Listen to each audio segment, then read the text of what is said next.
हिरवट पिवळसर रंगाची नागमोडी किनार, दूरवर चरणारी ही गुरं आणि अथांग पसरलेला वाटावा असा हा गुलाबी रंग.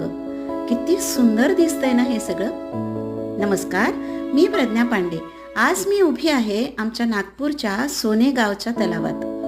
इथे अगदी थोडंसं पाणी उरलेलं आहे आणि इथे बघा गवत हिरवं आहे,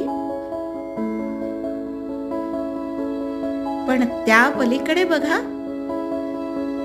किती सुंदर गुलाबी रंग पसरलेला दिसतोय. अजूनही बघा दूरवर तिकडे हिरव्या रंगाचंच गवत आहे, पण या भागात बघा किती सुंदर गुलाबी दिसतंय ना हे सगळं.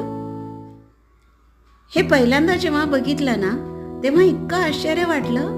असं वाटलं नेहमी हिरव्या रंगाचं दिसणारं कुरण आज गुलाबी कसं काय दिसतंय. आणि म्हणून अगदी ठरवून आम्ही तलावात खाली उतरलो आणि हे गुलाबी कुरण असं दिसतंय बघा. त्या कोपऱ्यात अगदी थोडासा पाण्याचा भाग उरला आहे आणि पलीकडे दिसते आहे ती तलावाची दगडी भिंत.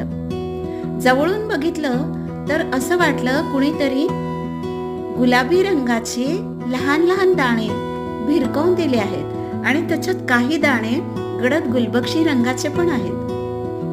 हो ना, वाटतंय ना तसं. हे सगळं टिपत असताना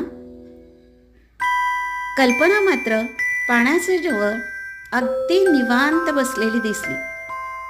ही काय पाहते आहे हे बघण्यासाठी मी पण तिच्या जवळ आले आणि बघितलं तर शेकाटा पक्ष्यांचा एक थवा पाण्यामध्ये उभा होता. अधिक जवळ जाऊन टिपावं म्हणून थोडं पुढे गेले तर माझी चाहूल लागली की काय, एक पक्षी उडाला.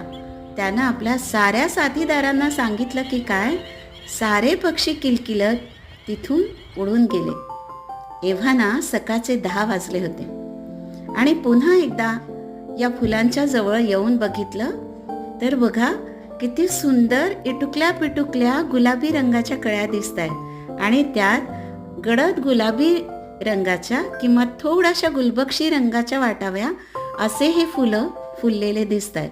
किती सुंदर दिसत आहेत ना. तुम्हाला कसं वाटलं हे गुलाबी कुरण? पुन्हा भेटूया नवीन आनंदाच्या शोधात.